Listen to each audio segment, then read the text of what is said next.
नमस्कार दोस्तों, आज मैं आप सभी के समक्ष गुप्त नवरात्रि के शुभारंभ पर गुप्त नवरात्रि की कथा, पूजा विधि और महत्व प्रस्तुत कर रही हूँ। आइए शुरू करते हैं। देवी भागवत पुराण के अनुसार साल भर में 4 बार नवरात्रि आते हैं।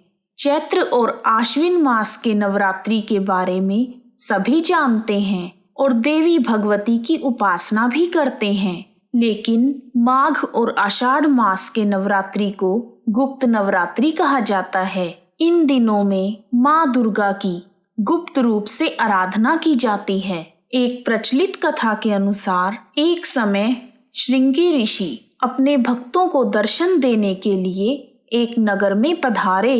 जब वह भक्त जनों को दर्शन दे रहे थे, तभी उस भीड़ में से एक परेशान दुखियारी स्त्री निकलकर श्रृंगी ऋषि के सामने आई और अपनी व्यथा श्रृंगी ऋषि को सुनाने लगी। उसने कहा, हे मुनिवर, मैं बहुत दुखी हूँ। मेरे पति हमेशा बुरे कर्मों से घिरे रहते हैं। इसी कारण मैं पूजा पाठ नहीं कर पाती।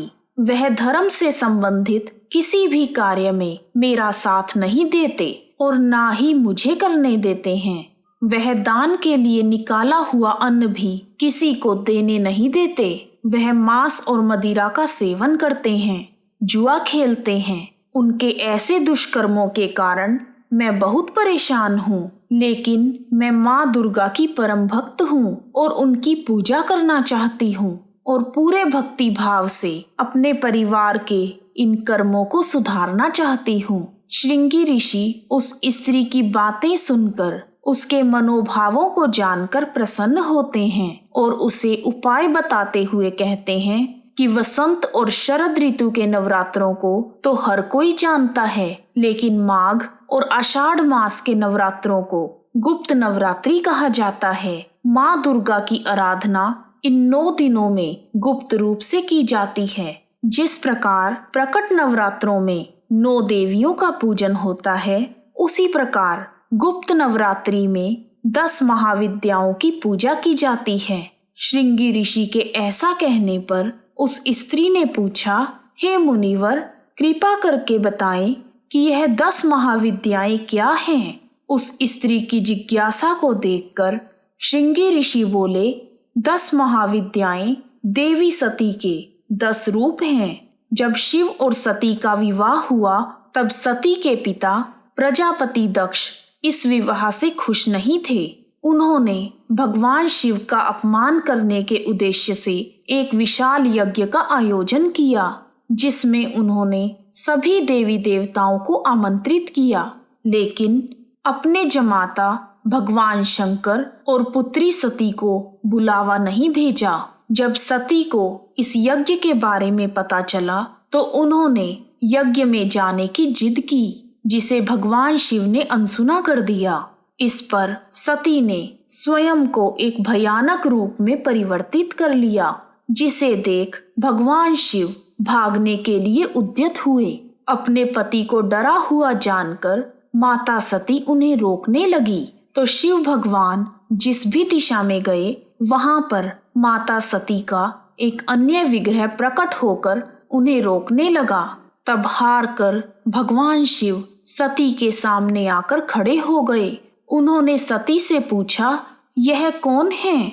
तब सती ने कहा, ये मेरे ही 10 रूप हैं।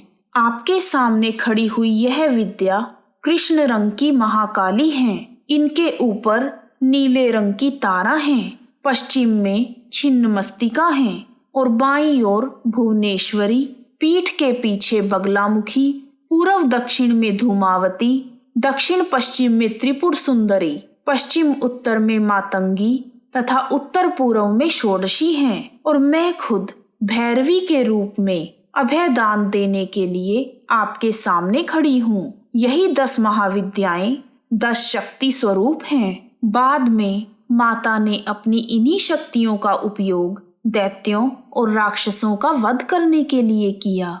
माता के इन्हीं गुप्त रूपों की पूजा के कारण इन्हें गुप्त नवरात्रि कहा जाता है। श्रृंगी ऋषि ने यह भी बताया कि यदि लोभी, कामी, व्यसनी मांसाहारी अथवा पूजा पाठ ना करने वाला व्यक्ति गुप्त नवरात्रि में देवी की पूजा करता है तो उसके जन्म जन्मांतर के सभी पाप माफ हो जाते हैं। श्रृंगी ऋषि से यह सब जानकर वह स्त्री अपने घर चली गई और जब गुप्त नवरात्रि शुरू हुए तब उसने श्रृंगी ऋषि द्वारा बताए गए उपायों से विधि पूर्वक देवी दुर्गा की गुप्त रूप से पूजा की, जिसके प्रभाव से उसका पापी पति धर्म के रास्ते पर चलने लगा और उसके परिवार में सुख शांति रहने लगी। इस प्रकार गुप्त नवरात्रि की कथा पूर्ण हुई। बोलो जयकारा महामाई दा, बोल साचे दरबार की जय। आइए अब जानते हैं गुप्त नवरात्रि की पूजा विधि। ओम ऐं ह्रीं क्लीं 10 गुणात्मिकाय चामुंडाय प्रसीद प्रसीद दुर्गा देव्यै नमः। गुप्त नवरात्रि में पहले दिन घट की स्थापना की जाती है। घट की स्थापना के लिए उसमें 7 प्रकार के अनाज डालकर उस पर आम के पत्ते रखकर ऊपर नारियल रखा जाता है। घट की स्थापना करने के बाद अखंड ज्योत जलाई जाती है और गुप्त नवरात्रि में विशेष रूप से माता की पूजा रात में की जाती है। पूरे विधि विधान से पूजा करने के बाद अष्टमी और नवमी तिथि के दिन कन्याओं को भोजन करवाया जाता है और उन्हें दक्षिणा देकर विदा किया जाता है। गुप्त नवरात्रि के पहले दिन मां काली की पूजा की जाती है, जिससे किसी भी बीमारी या अकाल मृत्यु से बचा जा सकता है। और दूसरे दिन तारा रानी की पूजा की जाती है, जो हमें तीव्र बुद्धि और रचनात्मक शक्ति प्रदान करती है। गुप्त नवरात्रि में तीसरे दिन त्रिपुरा सुंदरी मां की पूजा की जाती है। अगर कोई भी काम ऐसा है जो पूरा ही नहीं हो रहा तो त्रिपुरा सुंदरी मां की पूजा करने से उसमें सफलता मिलती है।